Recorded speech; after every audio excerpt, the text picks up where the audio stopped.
ओम शांति। Good morning. Anandvani channel में आपका स्वागत है। अगर आपने इस चैनल को अभी तक सब्सक्राइब नहीं किया है तो कर लें, ताकि मेरी नई कमेंट्री और नई क्लासेस आपको मिलती रहे। ओम शांति। राजयोग मेडिटेशन 7 डे कोर्स। आज इस कोर्स का लास्ट दिन है, 7वां दिन है, 7वां सत्र। अब तक हमने देखा स्वयं का परिचय, मैं कौन हूँ। फिर हमने देखा परमात्मा का संपूर्ण परिचय, परमात्मा का निवास स्थान। फिर हमने देखा शिव और शंकर में अंतर। फिर देखा चारों युगों का ये सृष्टि चक्र, कैसे हम सतयुग से लेकर कलयुग तक का सफ़र करते हैं और कैसे पूज्य से फिर हम ही पुजारी बन जाते हैं। फिर हमने देखा उन 8 शक्तियों को जो हम इस संगम पर प्राप्त करते हैं अपने पुरुषार्थ से। वो अष्ट शक्तियाँ जिनको मंदिरों में अष्टभुजाओं के रूप में देवियों को दिखाया है। आज लास्ट दिन है। आज हम कर्म पे चर्चा करेंगे, कर्म की बात करेंगे। कर्म की गुह्य गति क्या है। जब से ये मनुष्य सृष्टि बनी है तब से एक बात का विवाद हो रहा है कि कर्म बड़ा या भाग्य। ये एक सोचने की बात है कि कर्म से पहले फल कैसे आएगा, पुरुषार्थ से पहले प्रारब्ध कैसे आएगी। फॉर एग्ज़ाम्पल, हम देखते हैं किसी बच्चे को बहुत गरीब घर में जन्म मिलता है, किसी को अमीर घर में। अब ये क्या है? कर्म तो उसने कोई किया ही नहीं अभी तक, क्योंकि अभी अभी उसका जन्म हुआ है। तो उसको ये जन्म किस आधार पे मिला? किसी को एक मामूली गरीब के घर में और किसी को बहुत रिच, बहुत अमीर के घर में। तो हम ये कहते हैं कि पिछले जन्मों का कोई कर्म है। बहुत बार हम कहते हैं ना कि पता नहीं इसने ऐसे कौन से कर्म किए थे जो उसे इतना सुख मिल रहा है। तो यही है कि भाग्य कर्म से ही बनता है। आइए इस बात को थोड़ा डिटेल में जानते हैं। एक बहुत सुंदर कहानी मुझे याद आ रही है। 2 व्यक्ति थे, एक बहुत गरीब था और एक बहुत अमीर था। इन दोनों के घर एक दूसरे के आमने सामने ही थे। दोनों एक ही समय पे घर से निकलते थे। जो गरीब था वो एक मंदिर में जाता था, रोज़ 2-3 घंटे मंदिर की सेवा करता था, पूजा करता था। उसके बाद वो अपने काम करने के लिए चला जाता था। और ये जो अमीर था, उसके पास बहुत धन था। वो कोई काम धाम तो करता नहीं था, बस वो सुबह सुबह जाता था, शराब पीता था और पूरा दिन वो व्यर्थ के ही काम करता रहता था। और शाम को घर आ जाते थे। दोनों एक ही समय पे निकलते थे, एक ही समय पे आते थे। अब ये अच्छे कर्म कर रहा था, ये जो गरीब था।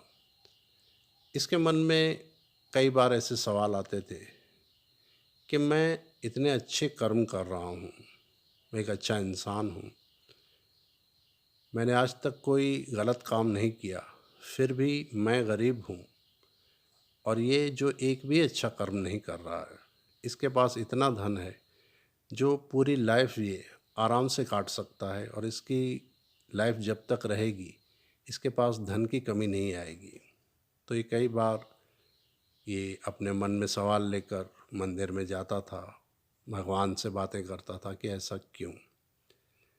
लेकिन इस बात का उसे कोई आंसर नहीं मिला। एक दिन दोनों घर से निकले एक ही समय पे। दोनों एक ही रास्ते से जाते थे, आगे जाके दोनों के रास्ते मुड़ जाते थे। जा ही रहे थे कि उस गरीब आदमी के मन में, पैर में एक कांटा लगा। कांटा इतना बड़ा था कि उसके मुंह से चीख निकल गई। ठीक उसी समय ये जो अमीर था उसका पैर किसी चीज़ से टकराया और उसने नीचे देखा तो कोई चीज़ चमक रही थी। थोड़ी मट्टी हटाकर उसने देखा तो एक हीरा था। उसने वो हीरा उठाया और मुस्कुरा के आगे बढ़ गया। अब इससे रहा नहीं गया। ये जो गरीब था उसके पैर में कांटा लगा था, दर्द हो रहा था, खून बह रहा था। फिर भी वो मंदिर में गया और उसने जाके भगवान से लड़ाई कर ली कि ये क्या है, मैं पहले ही गरीब हूँ, मैं सत्कर्म कर रहा हूँ, फिर भी मेरी हालत ऐसी है। और आज तो हद ही हो गई, मेरे पैर में कांटा लगा और उसी समय उसे हीरा मिला। अब ये उल्टा भी तो हो सकता था। अगर मुझे वो हीरा मिल जाता तो मेरी गरीबी दूर हो जाती, लेकिन मुझे कांटा लगा। तो आज से मेरी आप पर से श्रद्धा, विश्वास टूट गया। अब मैं कोई पूजा नहीं करूँगा और कभी मंदिर में नहीं आऊँगा और कोई अच्छा कर्म नहीं करूँगा। ये कह के वो मंदिर से बाहर आ गया। ठीक उसी समय एक आकाशवाणी हुई कि रुक जाओ, हम तुम्हें कुछ दिखाना चाहते हैं। आज जो तुम्हारे साथ हुआ वो क्यों हुआ वो तुम देखो, अपनी आंखें बंद करो।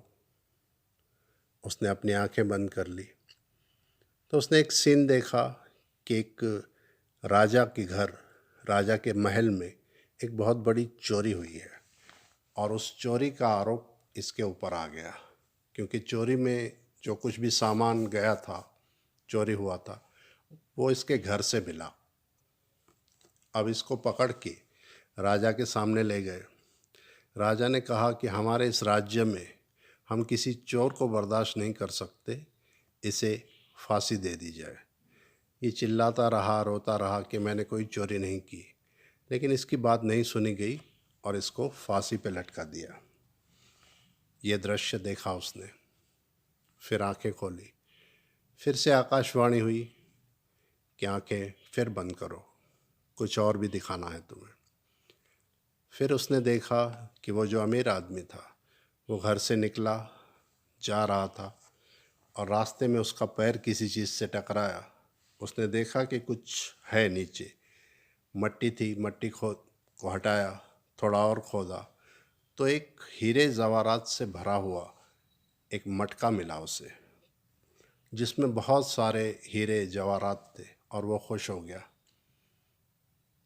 ये दृश्य उसने देखा और आंखें खोली तो आकाशवाणी हुई कि आज इसी समय तुझे फांसी होने वाली थी, जो कि तेरे कर्मों की वजह से कांटे में तब्दील हो गई। तुझे सिर्फ एक कांटा लगा और उसे आज हीरे जवाहरात का भरा हुआ एक मटका मिलने वाला था, लेकिन उसके बुरे कर्मों की वजह से वो कटते कटते, कम होते होते सिर्फ एक हीरा बन गया। तो इन आँखों से तो तुम्हें वो दिखाई दिया कि मुझे कांटा लगा और उसे हीरा मिला, लेकिन एक्चुअल में उसे क्या मिलने वाला था और तुझे क्या मिलने वाला था ये तो तुझे पता ही नहीं था। इस कहानी का भावार्थ यही है कि हमारे कर्म ही हमारा भाग्य बनाते हैं। अब उसे फांसी होने वाली थी, किस लिए? उसके पूर्व जन्मों के कर्मों की वजह से, और उसे हीरे जवाहरातों से भरा हुआ एक मटका मिलने वाला था, वो भी उसके पूर्व जन्मों के कर्मों के आधार से, जो कि इस जन्म के कर्मों की वजह से चेंज हो गया, तब्दील हो गया। कहने का भावार्थ यही है कि भाग्य कभी कर्म से बड़ा नहीं होता। प्रारब्ध बिना पुरुषार्थ के संभव नहीं है। हमारे कर्म ही ये बात तय करते हैं कि हमारा भाग्य कैसा होगा। ये हमारे कर्म पर ही आधारित है। शिव बाबा ने भी हमें कर्म की गुह्य गति समझाई है। कर्म तो हम सभी करते हैं, देवी देवता भी कर्म करते हैं, सतयुग और त्रेता में भी कर्म होते हैं, लेकिन वो कर्म हमें बांधते नहीं है, वो विकर्म नहीं है। लेकिन पिछले सत्र में हमने देखा कि द्वापर से लेकर हम विकर्म करते हैं, पाप कर्म करते हैं। तो द्वापर से लेके इस कलयुग के अंत तक हम 63 जन्म लेते हैं। तो हमारे सर पर 63 जन्मों के पापों का बोझ है। अब हमने किस जन्म में कौन सा कर्म किया है ये तो हम नहीं जानते। ठीक उस व्यक्ति की तरह जिसे कांटा लगा और उसे पता ही नहीं था कि मुझे फांसी होने वाली थी, लेकिन वो कांटा भी उसे चुभा क्योंकि उसे लगा कि मैंने अभी ऐसा कौन सा कर्म किया है। लेकिन कर्म तो हमारे पिछले जन्मों के भी होते हैं। तो बाबा कहते हैं कि ये जो 63 जन्मों का पाप तुम्हारे सर पर है, पापों का बोझ, वो सिर्फ और सिर्फ योग से और परमात्मा की याद से कटता है।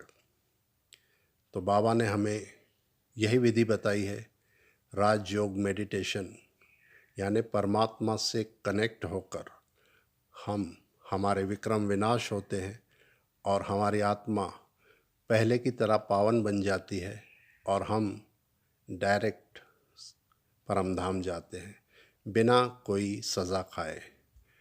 पाप काटने के 2 रास्ते हैं बाबा ने बताए हैं, एक तो योग बल, दूसरा भोग बल।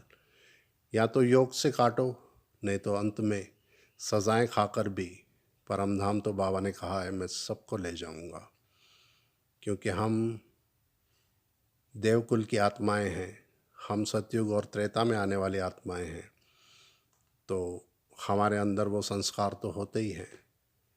तो आज हमें ज़रूरत है बाबा से योग लगाकर अपने विक्रम विनाश करने की, जिसकी विधि बाबा ने बताई है कि खुद को आत्मा समझकर मुझ परमात्मा को याद करो, माँ में कम याद करो, इस शरीर को भी भूल जाओ और इस शरीर के सारे संबंधों को भी भूल जाओ और मुझे याद करो।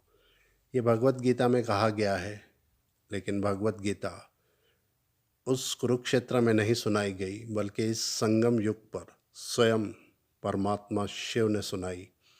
और अर्जुन कोई और नहीं बल्कि हम ही हैं। जो ज्ञान को अर्जन करता है उसी को बाबा ने अर्जुन कहा है।